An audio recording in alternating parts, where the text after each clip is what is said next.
हम लोगों के साथ भी यही होता है। यहां सबके कट गए, सही में कट गए। 10 सिर कट गए, 20 भुजाएं कट गई।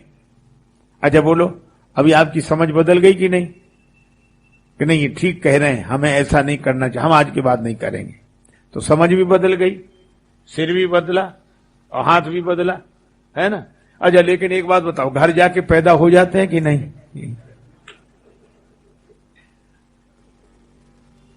यही हो रहा है। देखो, भगवान कृष्ण ने दुर्योधन से कहा कि पांडव संतोषी हैं, मैं शांति दूत बनकर आया हूं, उनको 5 गांव दे दो। वैसे तो तुम्हें उनका राज्य देना चाहिए, पर नहीं दे सकते तो 5 गांव दे दो। पर दुर्योधन क्या बोला? सूची अग्रम नैव दास्यामि बिना युद्धेन केशव। हे श्री कृष्ण, मैं सुई की नोक के बराबर भूमि भी बिना युद्ध के नहीं दूंगा। तो भगवान ने कहा, ये धर्म है? ये धर्म है? दुर्योधन ने कहा, मैं कब कहता हूं ये धर्म है? अधर्म है। तुम जानते हो कि अधर्म है? हां जानता हूं। फिर कर क्यों रहे हो? दुर्योधन ने कहा, क्या बताऊं, मेरी भी कठिनाई यह है, जानामि धर्मम नचमे प्रवृत्ति, जानाम्य धर्मम नचमे निवृत्ति, केनापि देवेन हृदय स्थितेन यथा नियुक्तोस्मि तथा करोमि। मैं जानता हूं कि धर्म क्या है, पर उसमें मेरी प्रवृत्ति नहीं है। मैं जानता हूं कि अधर्म क्या है, उससे मेरी निवृत्ति नहीं है। कोई ऐसी जबरदस्त शक्ति बैठी मुझे जैसा नियोजित करती हूं वैसे ही करने के लिए विवश हो जाता हूं। और ये बात आपने सुनी होगी। इस बात से अपने जीवन को जोड़कर देखिए, यही होता है कि नहीं? गांव में 2 तरह के कुत्ते घूमते हैं, कुछ पालतू कुछ फालतू।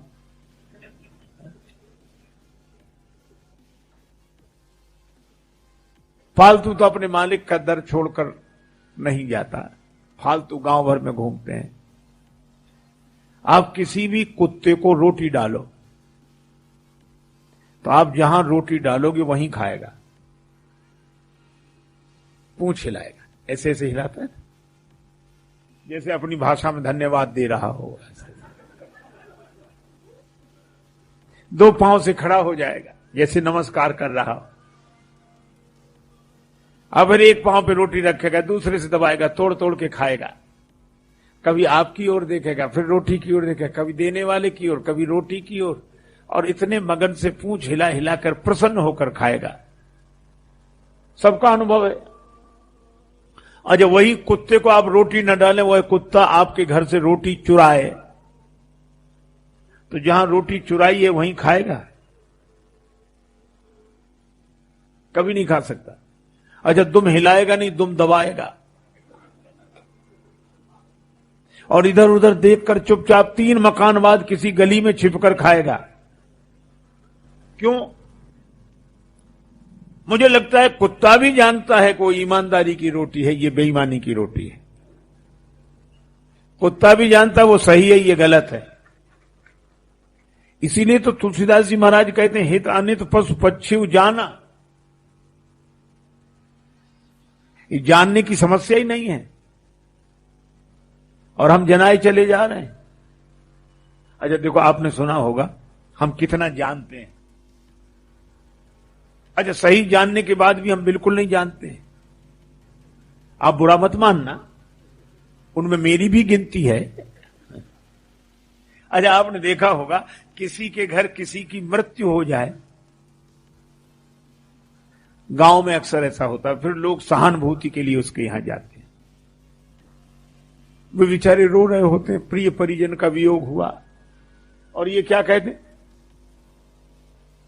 देखो भाई, जिसका जितने समय तक रहना है तब तक रहेगा, अब गया, समय पूरा हो गया। और फिर ये शरीर तो कपड़ा है, वासांसी जीर्णानि यथा विहाय नवानि गृह्णाति नरोपराणि। इसलिए मरने वाले की चिंता क्या करना। न त्वेवाहम जातु नासम न त्वम नेमे जनादि, गीता के श्लोक सुनाएंगे। अशोच्यान सोचस्तुम प्रज्ञावादांश भाष्य। और एक दिन जाना है। वो बेचारा जो रो रहा होता है उसे भले ही सांत्वना न मिले, भले ही समझ में ना आवे, लेकिन वो भी चुप हो जाता, आंसू पोंछ लेता। कहा क्यों? नहीं तो उसे कोई गीता समझने वाला नहीं मानेगा कि इसे गीता ही समझ में नहीं आती। इतने समझदार आदमी की बात समझ में नहीं आती। समझ में नहीं आती इसलिए समझता, कहां उसका रोना बंद हो जाता। लोग कहते वाह क्या ज्ञान दिया इन्होंने, उसका रोना बंद हो गया। लेकिन आप इतने ही में मत समझो, जिसको ज्ञान दिया वो भी प्रतीक्षा करता है कि कभी हमें मिलने दो मौका। तो जो समझाने गए थे, जब इनके यहां कोई मरता तब वो आते हैं समझाने, और जो इन्होंने समझाया था वही वो इन्हें समझाते हैं कि शरीर तो नश्वर है, आत्मा तो अजर अमर है, एक दिन जाना है, वादा कम न ज्यादा, वो तो जो हो गया सो हो गया। ऐसे ही आप विचार करो, अगर ये समझ ही गए होते समझाने वाले, तो इनके यहां समझाने वाले क्यों आते? और अगर जो समझा रहे थे वो समझ गए होते तो उनके यहां समझाने वाले क्यों जाते? ये बड़ा विचित्र है कि हम लोग जिंदगी भर एक दूसरे को समझाते हैं और समझते हैं, लेकिन समझते हुए भी समझते नहीं हैं। श्री तुलसीदास जी कहते हैं, देखिए सुनिए कहिए समझाइए दशा हृदय नहीं आवे। ये समझ हमारा अनुभव नहीं बनती, विडंबना यह है। और रोना इसी बात पे होना चाहिए कि ये समझ हमारा अनुभव नहीं बन रही है, ये समझ हमारा स्वभाव नहीं बन रही है। अच्छा, सब लगे हैं समझाने के लिए।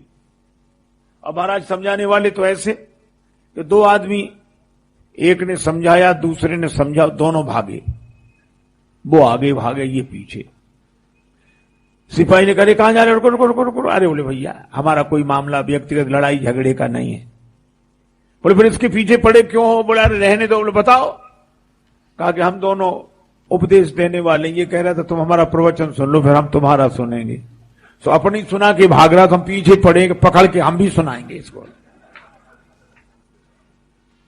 सब सुना रहे हैं। यही हमारे जीवन का जो खोखलापन है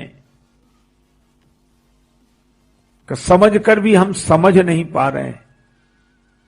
रावण का आपने देखा, रावण जितना विद्वान शायद ही कोई हो। 4 वेद 6 शास्त्र उसके मुख में है, इसलिए वो 10 मुख कहलाता है, इतना बड़ा विद्वान। लेकिन रावण का ज्ञान कहां गया अपने जीवन में? ना, 5 सिर इधर 4 सिर इधर, सीधा सा अर्थ है रावण का ज्ञान इधर उधर वालों के लिए है, अपने लिए नहीं है।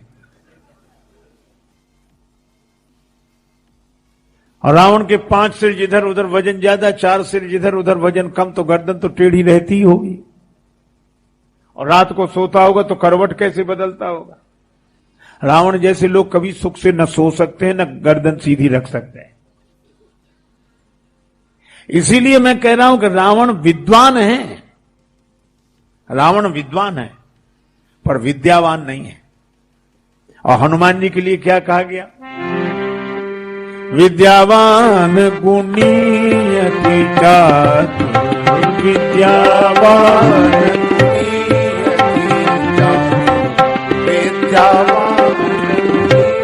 गुणी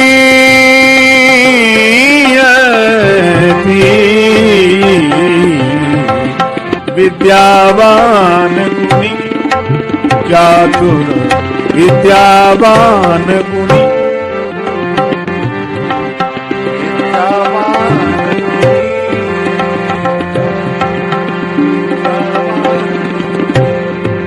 गुणी अति चातुर, विद्यावान गुणी गुणी गुणी अति चातुर, विद्यावान।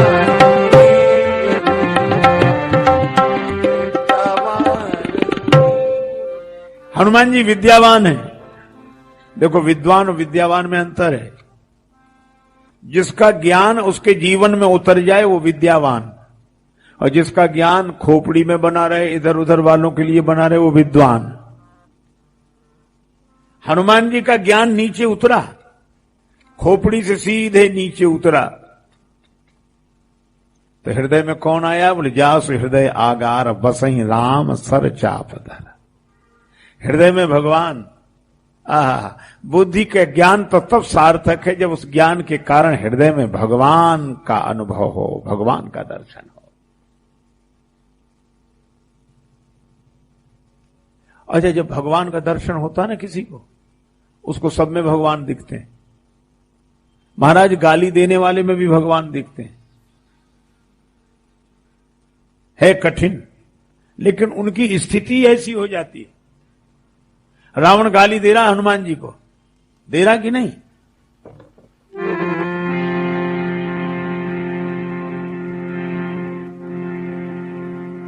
कहू सठ तुहे न प्राण कई बाधा। अरे सठ, तुझे प्राणों का डर नहीं है? लागे सी अधम सिखावन मोही अधम, खल मृत्यु निकट आई खल तो ही लागे सी अधम सिखावन मोही। ये बोल रहा है कि नहीं? और हनुमान जी क्या बोल रहे हैं? हनुमान जी कह रहे हैं खाएं फल प्रभु लागी भूखा, खाएं फल प्रभु लागी। हनुमान जी प्रभु कह रहे हैं, और आगे केवल प्रभु नहीं, सबके दे परम प्रिय स्वामी,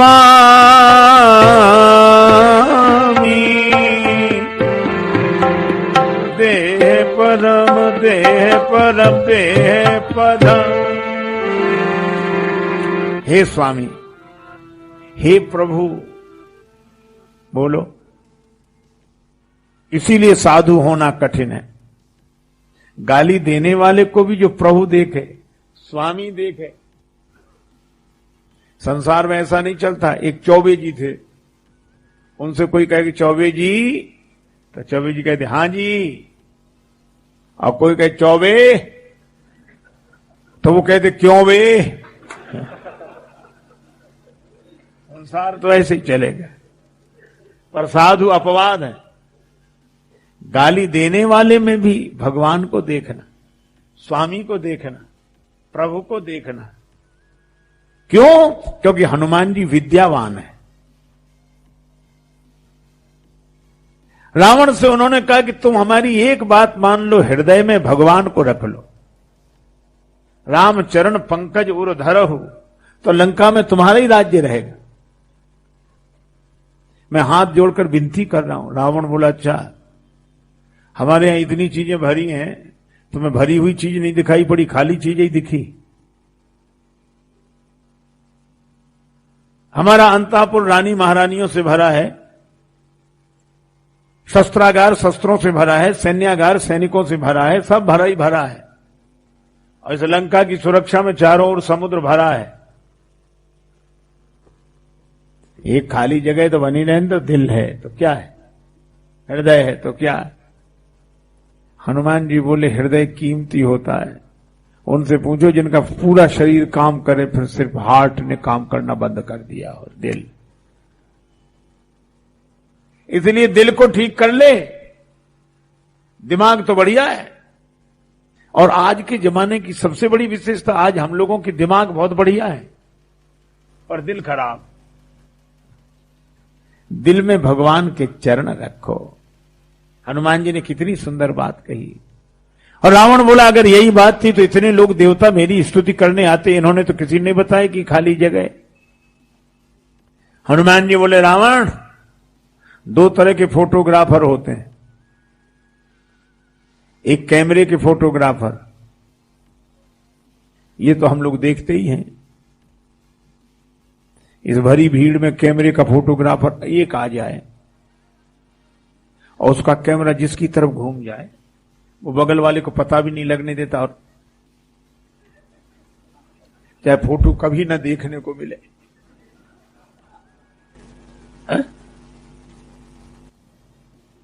कैमरे को आपकी भीतरी दुनिया से कोई मतलब नहीं, वो तो बाहर का फोटो खींचता है। आपने देखा होगा शादी विवाह होते हैं, माता पिता अपनी बेटी को विदा कर रहे होते हैं, रो रहे होते हैं, उसी समय ये हमारे कैमरे वाले भाई साहब प्लीज देखिए देखिए इधर, अभी रो रहे हैं। और इतने नहीं, ये कह रहे थोड़ा मुस्कुराइए। उन्होंने कहा मुस्कुराएं, दुख भरा हृदय में बेटी विदा हो रही है। कहते वो दुख बना रहने दीजिए, दुख का फोटो नहीं आएगा, वो भीतर का मामला है, आप तो मुस्कुराइए, बाहर से मुस्कुराइए। तो कैमरे को आपके भीतरी दुनिया से मतलब नहीं है। अब हो जाए बीमारी, परेशान, पता नहीं पेट में क्या हो गया, छाती में क्या हो गया, डॉक्टर साहब छाती में दर्द, पेट में, अच्छा एक्सरे करवाओ। अब एक्सरे का फोटो, महाराज एक्सरे को आपकी बाहरी दुनिया से कोई मतलब नहीं, कैसे रंग का कुर्ता पहने हो, कमीज पहने हो, क्या हो, वो सीधा जिस अंग में खराबी है उसी का फोटो खींच कर दिखाता है। तो हनुमान जी ने कहा कि रावण, अभी तक तुझे कैमरे के फोटोग्राफर मिले जो तेरी प्रशंसा करके गए, पर मैं वैद्य हूं, सदगुरु वैद्य वचन विश्वासा। तो वैद्य की दृष्टि से मैं एक्सरे रिपोर्ट दे रहा हूं, दिल खराब है इसे ठीक करा ले। रावण बोला हमें समझा रहे हो, हमें? जब ये एक खोपड़ी वाले नहीं समझते वो 10 खोपड़ी वाला कैसे समझ जाए? हमें समझाने का फल जानते हो क्या? मौत तुम्हारे बगल में खड़ी है। अब हनुमान जी ने देखा कि मृत्यु तो बगल में खड़ी है। काल की अधिष्ठात्री शक्ति मृत्यु को रावण ने हनुमान जी के बगल में उपस्थित कर दिया। मौत तो बगल में खड़ी है, लेकिन हनुमान जी डरे नहीं। रावण ने कहा मौत तुम्हारे बगल में खड़ी है और तुम डर नहीं रहे हो? मौत तुम्हारे बगल में खड़ी है और तुम डर नहीं रहे हो? हनुमान जी ने कहा कि रावण, मौत हमारे बगल में खड़ी जरूर है, लेकिन देख तुम्हें रही है। रावण बोला हमें देख रही है तो तुम्हारे पास क्यों खड़ी है? हनुमान जी बोले हमसे तो पूछने आई है कि रावण का अभी मामला साफ करना के बाद में। अब रावण को क्रोध है, बंदर को मार डालो। हनुमान जी ने बड़ी अच्छी बात कही, उल्टा होई कह हनुमाना, उल्टा कह हनुमाना, होई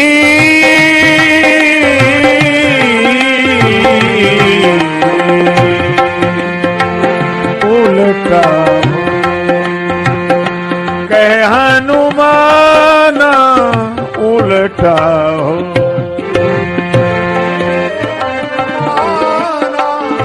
मति भ्रम तोर प्रगट में जाना, मति भ्रम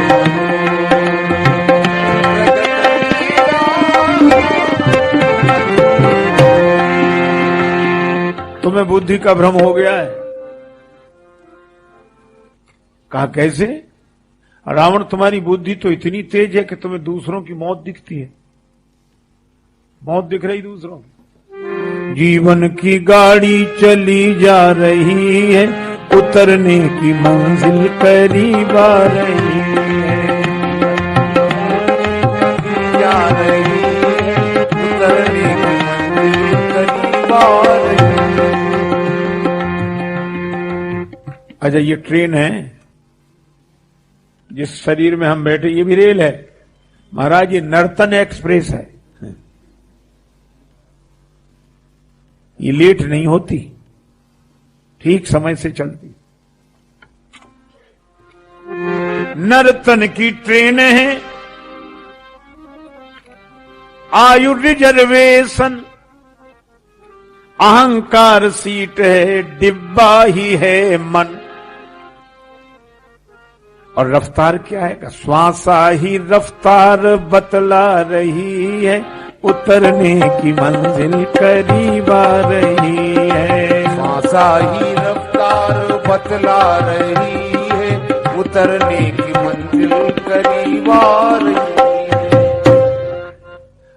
अहंकार की सीट पर आदमी बैठा है, नर्तन की ट्रेन में आयु का रिजर्वेशन करा के। सबसे पहले देखा था बचपन का स्टेशन, मिला बाद में था जवानी का जंक्शन, और अब बुढ़ापे से आगे बढ़ी जा रही है, उतरने की मंजिल करीब आ रही है। बुढ़ापे से आगे बढ़ी जा रही है, उतरने की मंजिल करीब आ रही है। दो पटरियों पे चलती है ट्रेन, दिन रात पटरी पे ये दौड़ती है, मुसाफिर को उसकी जगह छोड़ती है। रास्ते के सब दृश्य दिखला रही है, उतरने की मंजिल करीब आ रही है। रास्ते के सब दृश्य दिखला रही है, उतरने की मंजिल करीब आ रही है।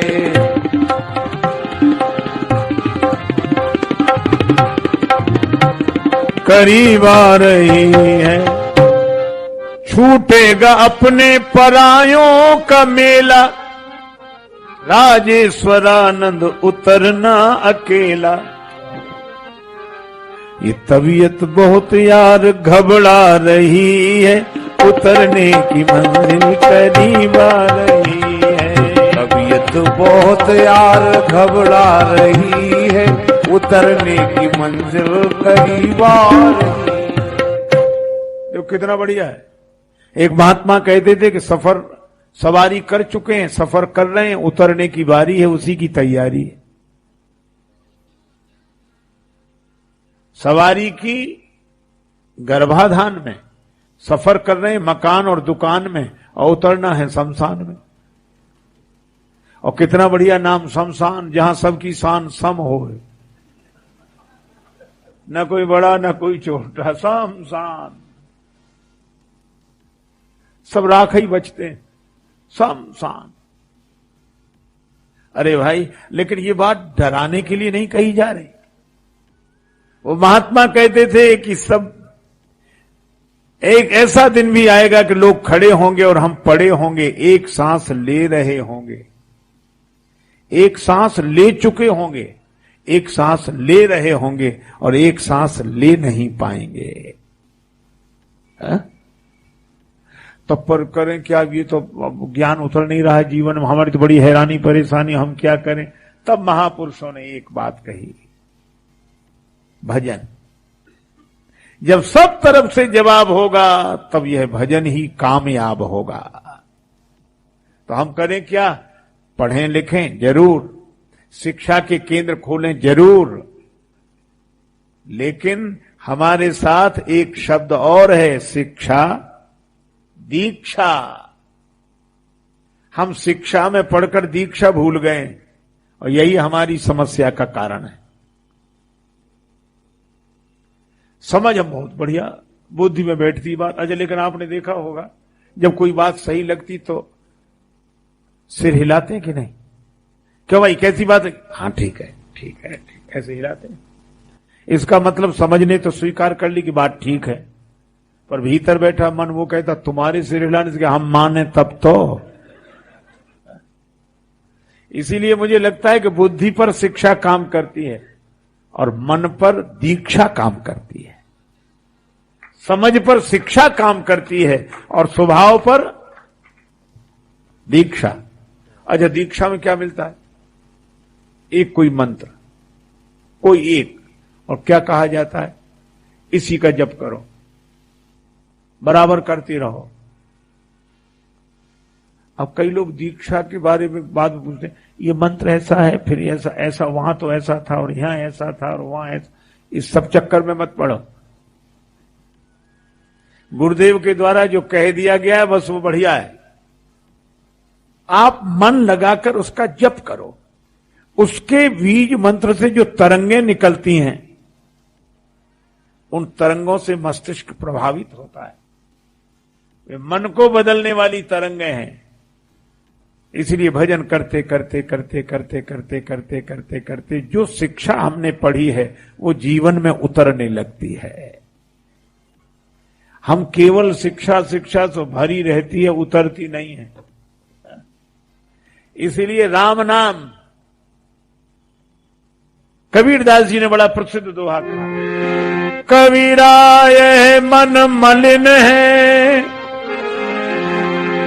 मलिन,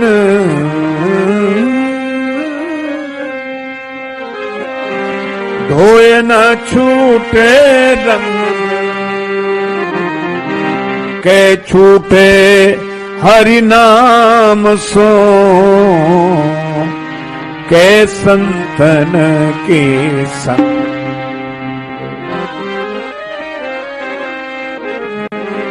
राम नाम ये आप लेते रहो, जीवन में ज्ञान उतर जाएगा। रावण ने मानी नहीं हनुमान जी की बात, भगवान कृष्ण की बात दुर्योधन ने नहीं मानी। यही कहता रहा कि हम मजबूर हैं, हम जानते हैं कि धर्म क्या उसमें प्रवृत्ति नहीं, हम जानते हैं अधर्म क्या उससे निवृत्ति नहीं। आप तो एक काम करो, ये अधर्म अधर्म आदि सबका ध्यान ज्ञान छोड़ के मन लगे या न लगे बस मेरो मन राम ही राम रटे, मेरो मन राम मेरो मन राम ही राम रटे रे, मेरो मन राम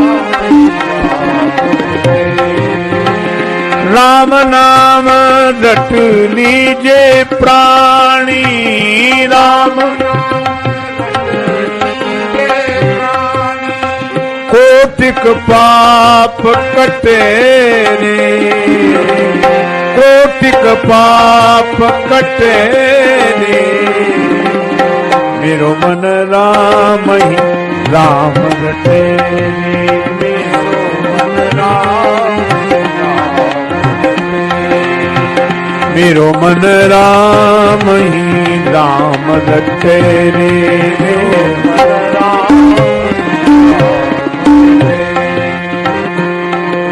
राम ही राम रटे रे, मेरो मन राम ही राम रटे रे, मेरो मन राम ही राम।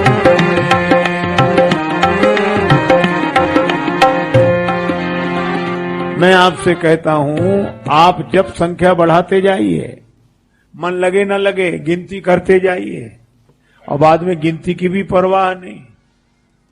जब मन भगवान के नाम में लग जाएगा तो फिर गिनती नहीं करेंगे, फिर तो लिए बिना रहा नहीं जाएगा। एक ग्वालिन जा रही थी, पीछे से एक आदमी चिल्लाते बोला, अरे हमको भी दूध खरीदना, रुको ना। ग्वालिन रुक गई। एक महात्मा वृक्ष के नीचे, पीपल वृक्ष के नीचे बैठे भजन कर रहे थे, 2 मालाएं रखे, राम राम राम राम, फिर इससे फिर उससे ऐसे। वो देख रहे थे ग्वालिन क्या कर रही। एक आदमी आया, दूध भैया इतने पैसे होंगे, ये नाप कर लो। बड़े पैसे लेकर नाप कर दिया। इतने में एक आदमी आया, को तुम चली आई, और अरे तो आओ ना। उसने उसका लोटा भर दिया। पैसे कैसी बात करते हो, ना पैसा लिया ना नाप तोल, कुछ नहीं की। तो महात्मा ने उससे पूछा कि उससे तो तुमने पैसे लिए, नाप कर दिया, इससे तुमने पैसा ही नहीं लिया और नापा तोला भी नहीं। वह ग्वालिन मुस्कुराकर बोली, महाराज ये हमारा प्रेमी है, अब प्रेम में कहीं हिसाब किताब होता है। और जब कहा कि प्रेम में कहीं हिसाब किताब होता है, महात्मा की आंखों में आंसू भर आए कि हमारा कैसा भगवान से प्रेम है कि हम हिसाब किताब लगा रहे हैं, कितने नाम ले लिए, कितने और लेने, कितने। माला एक तरफ रख दी। अरे करता तो हूं गुनाह सबे रोज अनगिनत, करता तो है गुनाह सबे रोज अनगिनत, और गिन गिन के नाम लेता है परवरदिगार के, गिन के। लेकिन पहले तो गिनना ही पड़ेगा, पहले गिनना पड़ेगा, फिर जब प्रेम जग जाएगा तो गिनने की जरूरत नहीं रह जाएगी। एक सज्जन हमसे कहने लगे, भजन माला से करना चाहिए कि वैसे ही? हमने कहा वैसे ही। बोले हमारा तो मन जब होता करने लगे राम राम राम राम राम राम राम, माला से नहीं, ऐसे ही। दूसरे का हाँ ठीक तो है, माला क्या जरूरत, जब मन लग गया तो राम राम राम राम राम करो माला। अरे हमने कहा शुरू में ऐसा बिल्कुल मत करो, माला से ही करो। बोले माला से क्यों? हमने कहा कम से कम 108 बार के लिए तो फंस गए, इतने तो नाम लोगे ही।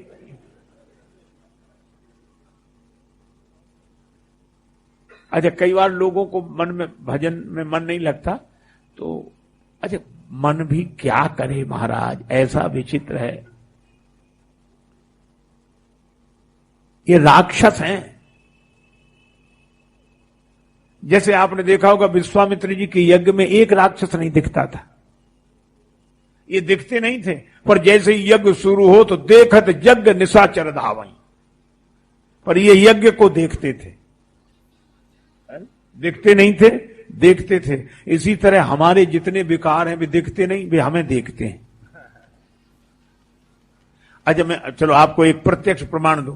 अभी आप बड़े आराम से बैठे, आलस्य आ रहा है, जमाई आ रही, शरीर टूट रहा है, कुछ भी नहीं हो रहा। अभी आपसे कह दिया जाए कि ये तो ठीक है, माला लेके बैठो, करो तो, और जैसे ही माला हाथ में आई महाराज, माला हाथ में और माला लेकर फिर हुआ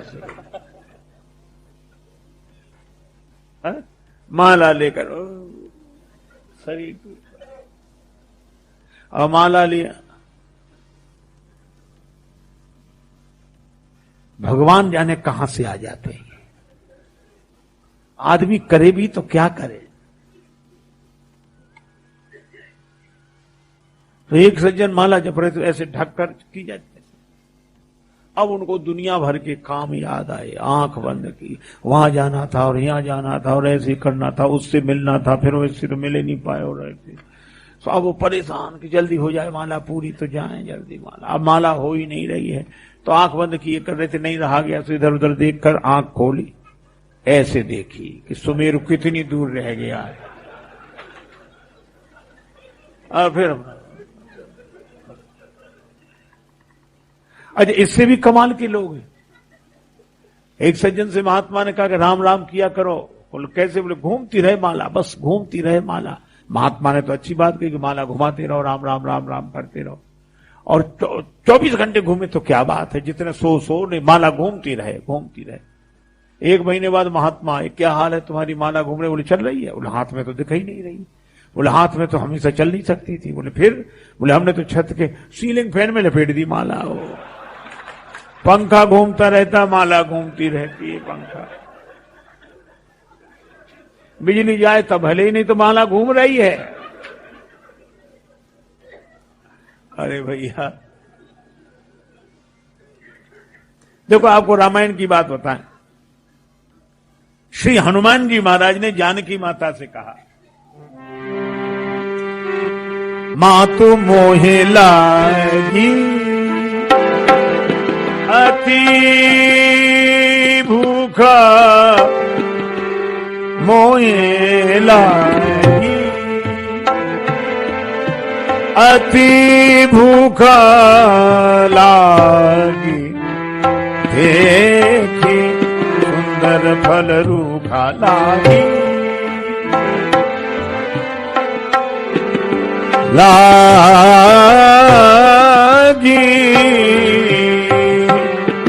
हे मोहे लागी, लगी अति भूख मातु मोहे लागी, लागी देख सुंदर फल रूखा, लागी देख सुंदर फल रूखा लागी, रूखा लागी, रूखा लागी। हे माता, मुझे बड़े जोर की भूख लग रही। देखो कितनी बढ़िया बात। हनुमान जी महाराज की भूख भी बड़ी अद्भुत है।